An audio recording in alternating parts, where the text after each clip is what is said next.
We bring together different experts, food innovators, stakeholders, and farmers to share and discuss deep-dive insight, trends, opportunities, and success stories that are transforming food systems.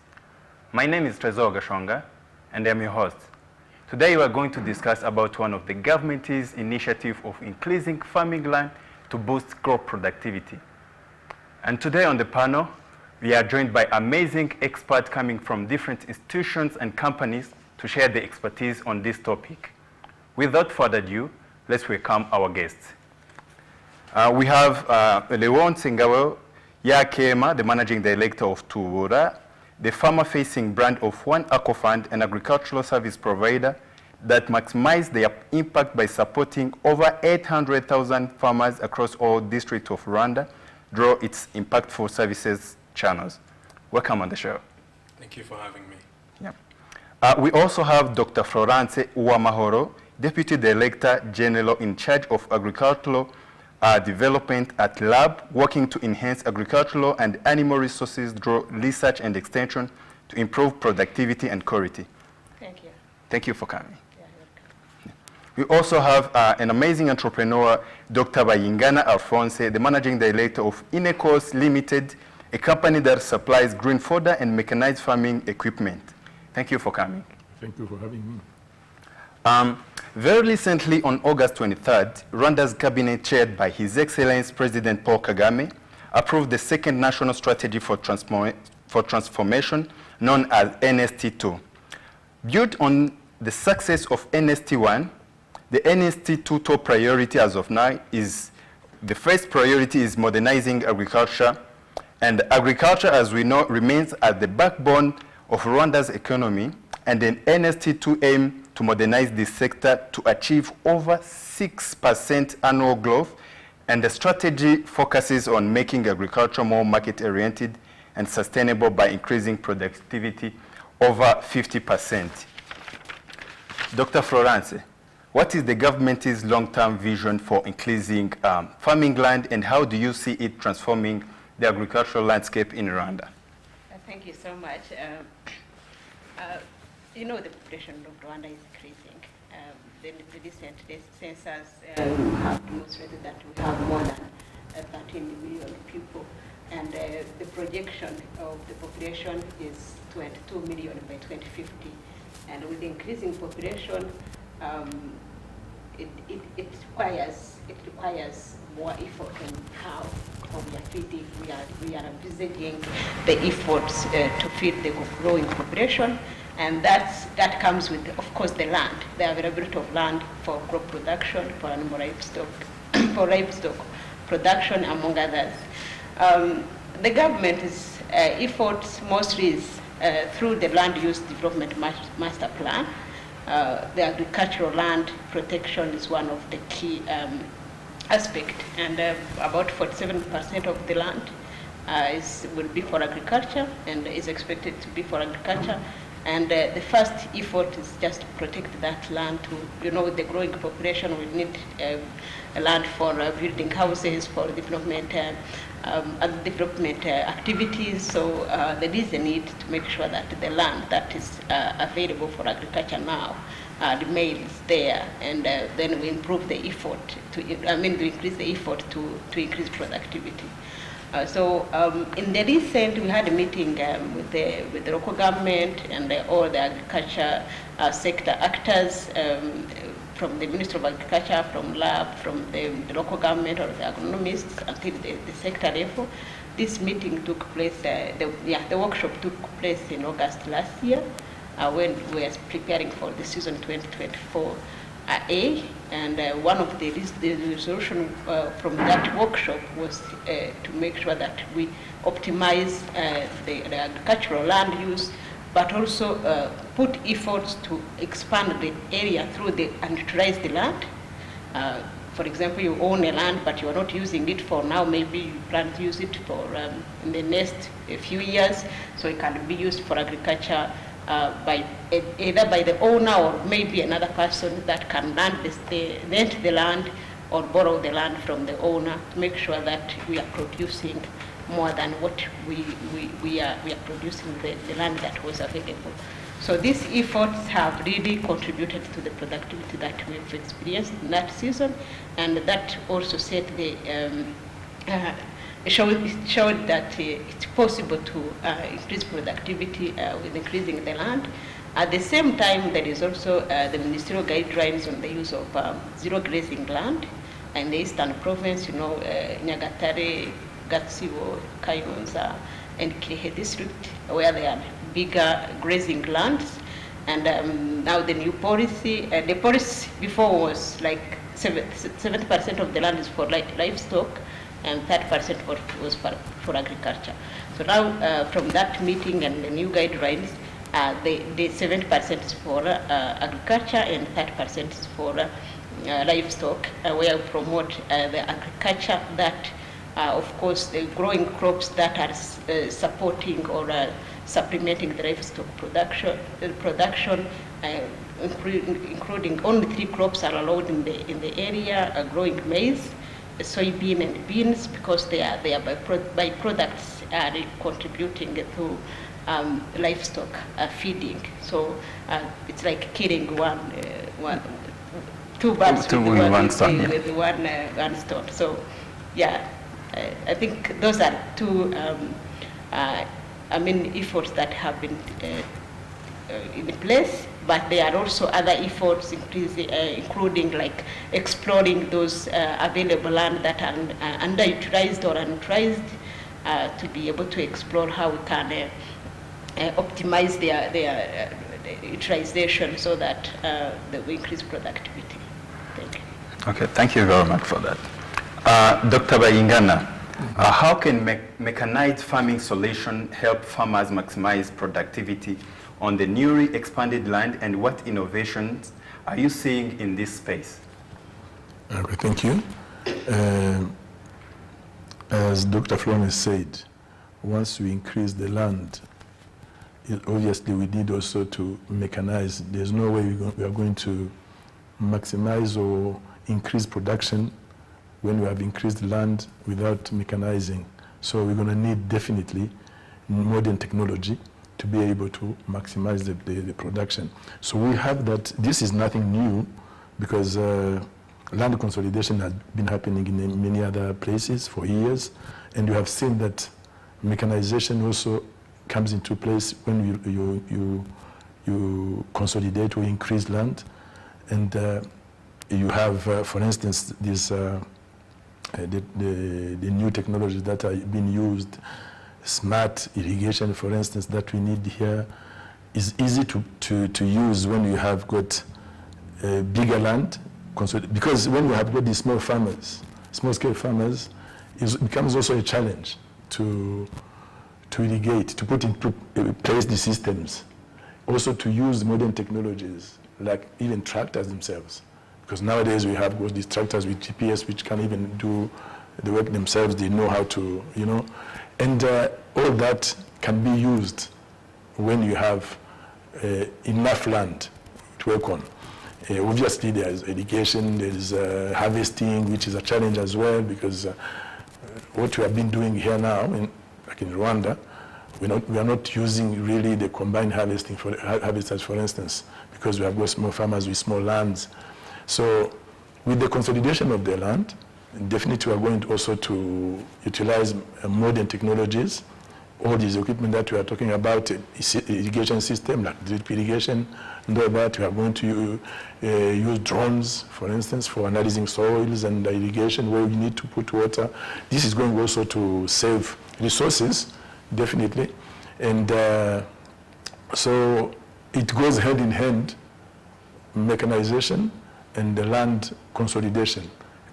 You cannot have land consolidation without mechanization. Yeah. Yeah, thank you very much. Yeah. You cannot have land without mechanization. Leonce, what role does One Acre Fund play in helping small-scale farmers take advantage of expanded farmland, and how can they overcome challenges in scaling up? At One Acre Fund, we work to connect farmers to quality inputs, financing, as well as training. And we've been doing that for the last 15 years. And we welcome very much the NSC2 guideline that we're getting from a strategic point of view. It helps clarify where we need to fit in. The problem of smallholder farmers is known for a long time in other areas like Asia and South America. They've been able to solve it in the last 15 years. Africa is up next, and Rwanda wants to be on the forefront of it. So that's where we fit in as One Acre Fund. We continue to connect farmers to those much needed inputs and trainings.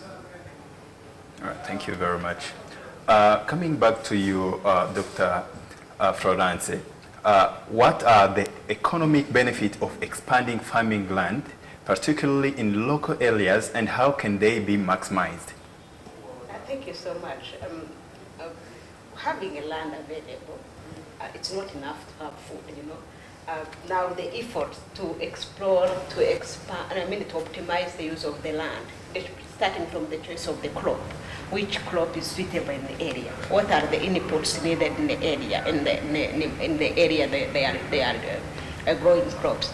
What are the resources, other resources needed like infrastructures, mechanization, irrigation facilities, and so on, to make sure that this land that we have, productivity is still low. How can we increase productivity? As you said in the NST2, the plan is to increase agricultural productivity by 50% in the NST2, the crop productivity by 50%. And this will be done through, of course, increased use of inputs, fertilizers, good fertilizers, be it organic and inorganic, good quality seeds, varieties that are appropriate for good yield, giving good yield, that are tolerant tolerant to pests and diseases, that are either responding to the climate change issues.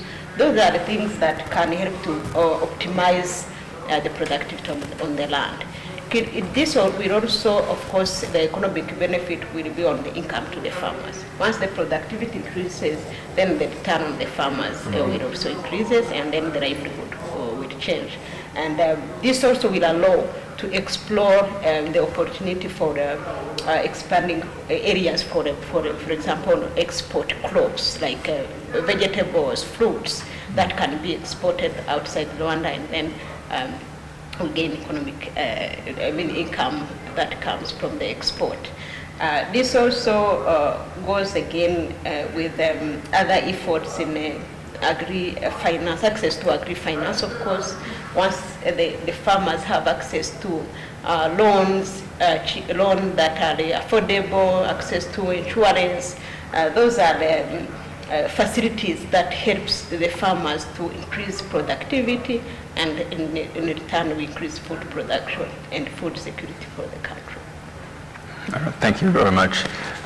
Coming back to you again, Dr. Bayingana, what barriers do farmers face in adopting mechanized farming tools, and how can we make sure these technologies are more accessible and affordable to the farmers?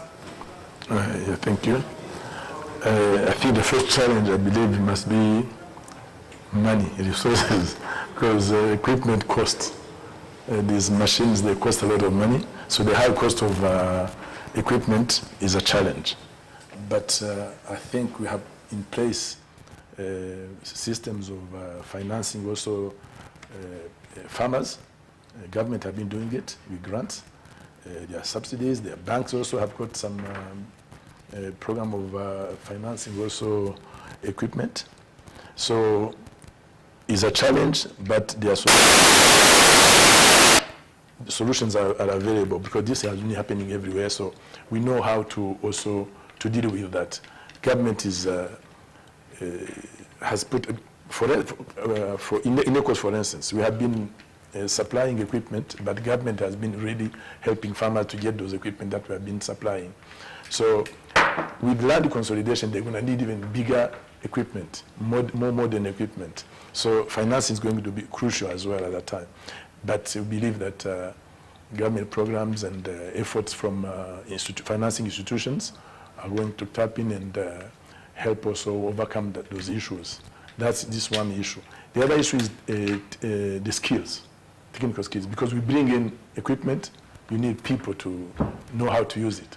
So we have to train those people. We have to transfer those skills to farmers, have operators, have technicians to assist also, technical assistance. Challenges like infrastructure. Infrastructure is when we take equipment to some rural areas, sometimes there's no electricity, the three-phase electricity. So that's a challenge. Those are infrastructures, roads, you know. For irrigation, water should be available as well. So there are some challenges which are there, those barriers. So as we increase land, they're going to be there, but solutions also are available. So I think that we know how to deal with that. Another challenge can be the cultural. Because people, when you bring change, it takes time for people to adopt that change, to accept it, to embrace it. So you bring those machines. Some people are going to be a bit reluctant, not really keen to join it. But we have seen that also with the equipment that we have been bringing in since the beginning. But very, very fast with the training of people, with the information that we provide to people, to our farmers, they soon actually embrace the new technologies, and so those challenges actually can be overcome. So it's not really big deal, I believe. Yeah. Yeah. It takes time to adopt on the new challenge, but I believe the farmers are also, keen to see what could happen with, introducing, the mechanized farming solutions in the agricultural journey. That's right. So thank you very much for that. Coming back to you, Leonce, from your experience working with smallholder farmers, what are some practical steps they can take to effectively utilize increased farming land, and how do you think they can improve their yield? I would say it's the same steps that they needed to take with the initial land that they had access to. And those being, number one, you need to farm for today. Back to Dr. Florence's comment about bridging those yield gaps. We are still far from where other people in the world are able to achieve in terms of harvest. The second step, practical step, is farming for tomorrow as well. As we know, farms and soil specifically is the most productive asset that most farmers have in the country.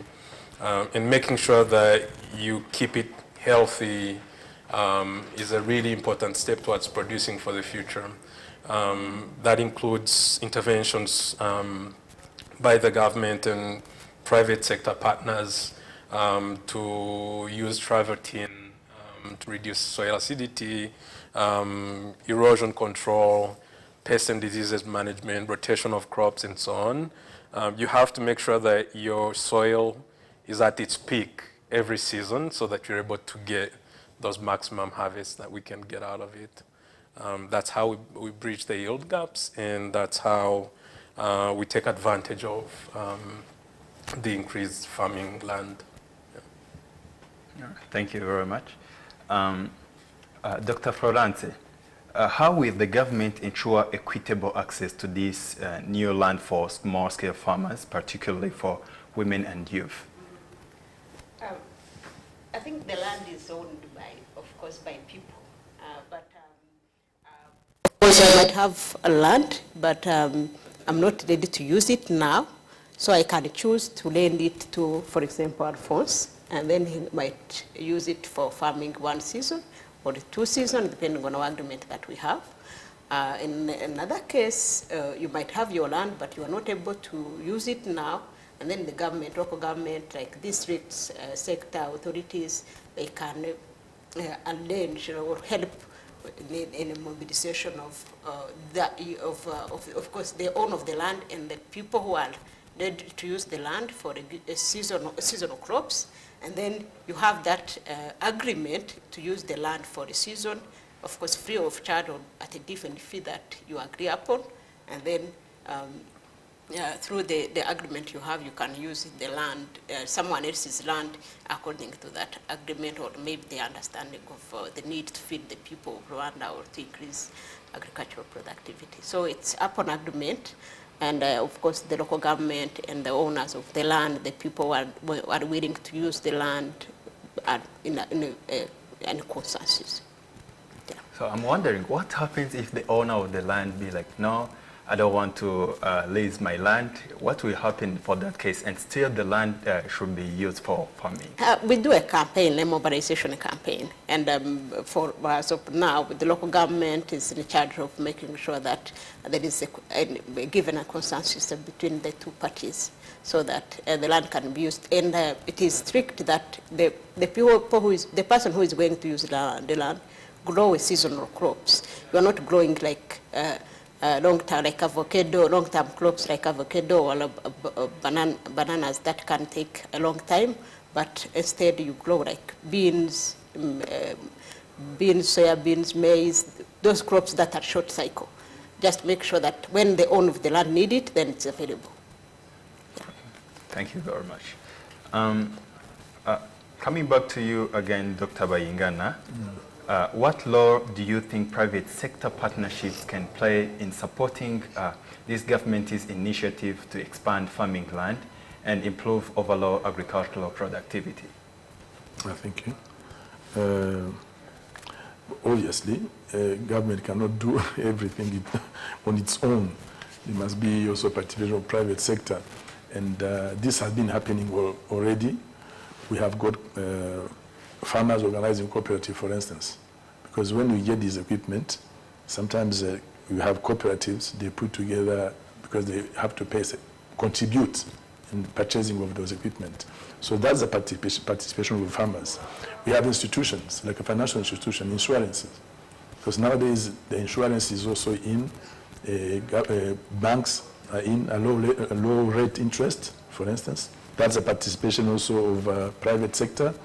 You have service providers who are, you have seen that there are people who are organized, and when you want to farm, for instance, you call, they provide tractors, they give you a service. That's a partnership. You have I think they do seeds and they do research, development of that. That's a contribution of a private sector as well. So this the sector of agriculture sector is a partnership always between farmers, which is private sector, and government. So we provide training, for instance, to our operators. That transfer of skills, that's participation as well. So there will always be a partnership between the private sector and the government. And as we are increasing the land, as we are developing even more our agriculture, I think the partnership is going even to grow bigger and better, I believe. So participation is always needed, and it will always be there. Yeah. Yeah. I'm curious to know about, for example, there are some farmers or different people who are, listening our conversation. Yes. If they want to reach out to you, how could they reach out to you, or how could they find your service? But personally, we have got a website, but also reach out to. We have got people going to meeting the farmers we work with. So we try to provide information, try to reach out and get to know what they are doing, where the challenge is, where we can help. So in the training we give, the transfer of skills that we give is continuous. So we are always available. We are available to give technical assistance. We are available to give spare parts. We are available to just train operators. So we visit our clients. We try our best to get in touch, but also we keep some information on our website. And we also, shows like this one, program like yours, is also another way of showing that we are there. They can always contact us through you or directly, so that we can provide information or can also help whenever it is needed. Yeah. All right. Thank you very much. Leonce, how important it is training and capacity building for smallholder farmers in maximizing the potential of the newly allocated farmland, and how do the capacity building help farmers to increase their crop productivity? It's vital. It's vital. It makes the whole difference. The land is available. We have partners on mechanization. We have policies that enable farmers to produce. The knowledge gap is what bridges the yield gap then. However metric tons we are producing per hectare right now, we need to produce more. We are targeting an increase of 50%. And that goes through improvement in the ability to farm and use all of these available technologies. So training is a central piece. So, so how does Tubura work? For example, if there is someone who basically hear Tubura for the first time and is a farmer and he just want to access your service, would you take him to or how Tubura work? Yeah, we have a large network of field agents. We cover most sales in the country, except for the city of Kigali. We are present in most districts, actually the remaining 27 districts. And those agents live within the community. They are hired from the same community. In most cases, they have been farmers themselves before and continue to be farmers after being an agent. So they know the community, they know the farming environment, and they also learn through our training how to get better and transfer that knowledge to their fellow farmers. So that's our first line of connection to the farmers.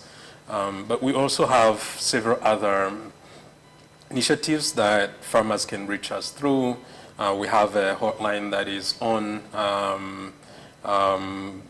24 hours a day. Farmers can reach us through that. We have other initiatives. We have a tree campaign that we run in partnership with the government, where farmers can get trees and shrubs to plant in their fields, contours and so on, to fight erosion. So there's many components of our program that are present within the communities, and farmers are able to find us through all of these existing infrastructures and network of agents. How has it been so far working with the farmers, and what could we anticipate from One Acre Fund in the future? And we have grown with farmers gradually. We started over 15 years ago, very small in Nyamasheke. We're now covering the entire country except for the city of Kigali. And at the same time, farmers have been growing with us as well. They are asking for more and more products, more and more support. Some of the farmers are starting to go from subsistence farming to pre-commercial farming and commercial farming, which aligns very well with the government policies and strategy for farming. So it's been a good journey for us. It's time to accelerate. We have been moving at a slow pace, at a sure but slow pace. It's time for us to kick into higher gear and move faster. All right, thank you very much. I think the farmers, there are a lot of amazing things that are waiting for them. Yeah, this is so exciting. The final question that we are having, it's basically the question for both of us. What collaborative efforts between government, private sectors and organizations like One Acre Fund or others that do the same activities that you do you believe will be the key to the success of this initiative? We can start from you. First of all, one is having the farmers at the center of what we do. We all partner around the farmers. Now empowering this farmer to produce more, to have access to what they need to produce more, to have the right information at the right time, to have all the facilities, all the facilities that can help to increase productivity, but also to gain income from what they do as one of the key partnership that we need, because what we do is around the farmer and of course the consumer. So the first effort should be like, how are we starting from land preparation until the food gets at the table? Everyone contributes and is aligning to what each one of us is doing. All partners, including the farmers, the input suppliers, the service providers like mechanization service providers, irrigation service providers, the importers of the inputs, the buyers of the produce, the development partners that are also contributing to what we do. Everyone's role is key. So as the government, when we plan, like for preparing for the strategic plan, strategic plan for agriculture transformation, the PSTF5 that we are starting now, their law, their views, their future interventions were captured and aligned to the strategic plan, which I think is key. Once you plan together and you work together toward the implementation, success is obviously noticed. So the important part is just to make sure that no one is left behind, and we work together toward the target that we set. So, yeah. All right, thank you very much. I think building on Dr. Florence's comments, on top of everything she said, there's still needed investments into the agricultural sector. And I think what we need is to invite more partners, more private sector partners. The government is always there. More private sector partners to join the effort. Farmers, we talk about them as if they're just farmers, but in real life, they're CEOs of real businesses. So it's a very large market. I think over 3 million people or 3 million businesses in that market. And it's about time that more people start realizing the opportunity and joining the interventions that the government and the existing private partners are putting into place to serve farmers. All right, thank you very much. Yes, I am Dr. As Dr. Florence was saying, the population is growing. We are now more than 13 million Rwandan. And our farmers have been doing well, really, because they have been feeding us up to date. And so it was good to have compliment to congratulations, actually, because they work hard and they work well, and we are here as a testament of that. But as the population is increasing, as also we are looking at the economy as export and reducing importation of certain goods and stuff like that, we have to look at that also increasing our production. And we cannot only do that by improving some practices. So, and we improve technology, but also that synergy between partners to make sure that we are all farmers at the end of the day. Some of us also have got farms, so we are not only like service providers or that. And I believe working together, government, private sector, as the farmers, I see, when I look at what has been happening until today, I see with land consolidation, this new program of land consolidation, things are going to get better. Getting better meaning that the income for the farmer is going to improve. Also, with mechanization, the farmer is going to have more time for himself to look after his kids or the family and after himself, or learn new skills, attend trainings and stuff, because before he was spending more time in the farm with the small tool trying to work, but with the mechanization that we're going to put in place, the farmer is going to actually have more time, have more income, better income, but also have time for his family, for himself, or for another business opportunity can work. Because sometimes we think that when we bring in mechanization, what am I going to do? People are a bit worried. But there are a lot of things that they can do. Actually, they're going to have time to do many other things, which are very important also to their lives. So working together, all of us, partnering with the government, I think the program of land consolidation and mechanization is going to improve people's lives and country's economy, obviously. Yeah. All right, thank you very much. You're welcome. This was an incredible discussion. Beautiful. Yeah, I hope you're going to accept our call next time once we call upon you guys, because we believe farmers deserve to take informed decision, because that's the first success. That's the first success of, you know, the food system that is improved, and we are here to actually put, you know, this discussion live on TV so that different stakeholders among the value chain can be able to have the informed decision. So thank you very much for coming. You're welcome. You're welcome. Yeah. So it's been an incredible discussion with our amazing experts, and it was really valuable coming to hear from their insight. And I hope you're taking away some fresh tips and some practical ways to advance your farming journey. Stay tuned to Farming Zone for more exciting and discussion that are transforming agricultural food systems.